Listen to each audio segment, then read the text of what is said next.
Well, I think some very penetrating questions. First, the question of protectionism. It's not a matter of advocating it. I'm saying in the short term, the situation will lead towards protectionism. But for tomorrow, it should really go back to free trade. And therefore, there is a dichotomy here as to how in the short term you can proceed to try and create internal markets for your population and at the same time create the international competitiveness that is required in the future. So it's really not a choice for protectionism that was raised. It is a point that is in fact the tendency. And our challenge is to be able to protect the economic situation in the country, and protectionism may be used, but at the same time, it must not be done at the expense of international competitiveness, which is where I think we'll end up being in the long run. The interesting question about value and wealth. Yes, the traditional approach is that rewards must somehow be linked to added value. If your rewards in an economy is equivalent to the value you add to that economy, then you are really getting your fair share of your work.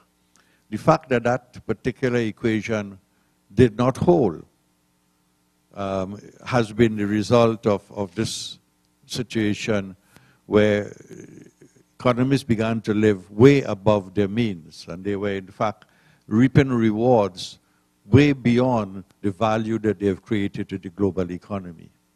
And that is at the source of the problem in the financial sector. And hence, the whole issue as to whether or not that sector, and essentially the financial sector, has been described as a greedy sector by many people, and whether or not there was lax regulation that allowed values to be much greater, and rewards rather to be much greater than the added value. So you're right, I think the permanent loss of wealth has been linked to that. But the ideal situation is to try and have policies that will ensure that there is an equitable distribution of the rewards based on the values that people make to the economy. I want to respond to 2 points that Jane requested on the question of there is apparently still some profligacy existing. And there are 2 reasons for that. In our world, even in the simple case of Trinidad and Tobago, you're not going to see everybody suffering in the same way. Imagine, for instance, you are, even like myself, not rich, but in a fairly steady job with a reasonably good salary, and let's say car prices are falling. I may find that it is now worth my while to buy a car before the prices pick back up. So you're going to see some of that, but the general trend for car sales is downward. And that is what is pushing the prices down, which means that people who have a little something in the coffers could take advantage of it. And that is always going to happen. People who are in a better position and who have, we all respond. I mean, TV tells us, for instance, that when incomes fall, we cut spending. But if you have wealth to back it up, if you have some wealth which is not eroded yet to back it up, you will continue to spend, at least not as, you would not cut as much as the person who does not have that to fall back on it. It's as simple as that. So we see individuals and some individual countries behaving in certain ways. But there are the stories of people in Dubai driving their Benz to the airport and abandoning it and things like that. There are these stories as well. In the case of the gender balance, I'll hazard a response here. The world, if you, as a teacher like myself, you stand in front of your EC 101 class, I'm just calling a name, that course does not exist anymore. You look at the class and you'll see 2/3 of the class is made up of women. If anything, this crisis may have precipitated the advent of the woman in the superior position in numbers, but that was coming. that it certainly was something that was coming by. Just looking at the evidence before you on a day-to-day basis, the women are taking over the world. It's a problem for people like myself. I worry about it. I must say, and I've actually spoken publicly about it, although it's not my specialty. I think we are an endangered species. We are the last of the macho men. This is the end of the line. And when we look behind us, who we see coming are women, and that is the reality. And it is true that men dominated the financial sector, and when that suffered, the women who are in the other jobs, environmental type jobs, some of the jobs with a lot of heart, some of that, because women are attracted to jobs like that and they continue to do so more and more.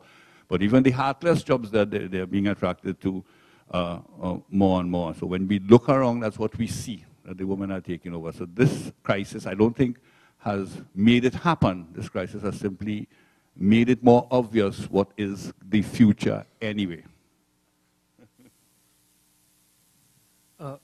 Just two comments. One, I think the subject of protectionism has been repeated a few times.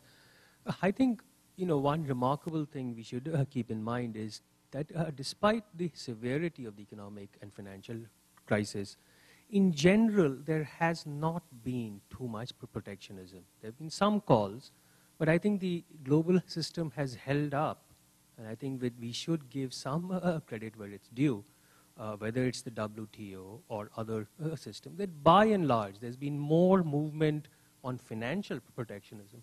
But on trade protectionism, it's actually been rather modest if you look at what's actually happened. Yes, trade has declined, but it's not declined because of protectionism. It's declined because of the contraction of economic activity. On the first question on buying sort of global assets, about 1 to 2 years ago, there was a huge amount of literature on the growth of sovereign wealth funds, which is the one you're referring to. Actually, I don't think you're right. In the case of petrochemicals, which I'm reasonably well aware, there is much more diversified. It's not the case that Abu Dhabi or any other Middle East country has a very high concentration of assets or owes most of it. There is a lot of competition, and yes, they did they did buy some assets in North America, not just Abu Dhabi, but also SABIC, which is the Saudi one. But it still is a very diversified ownership structure. I think the country that has been buying in this crisis the most number of assets, not in manufacturing, a little bit in manufacturing, but mainly in sort of things like iron ore and so on, is of course the People's Republic of China. And it's buying these assets a lot, whether it's in Australia or in Africa, and that is something that remains to be seen what the consequences will be.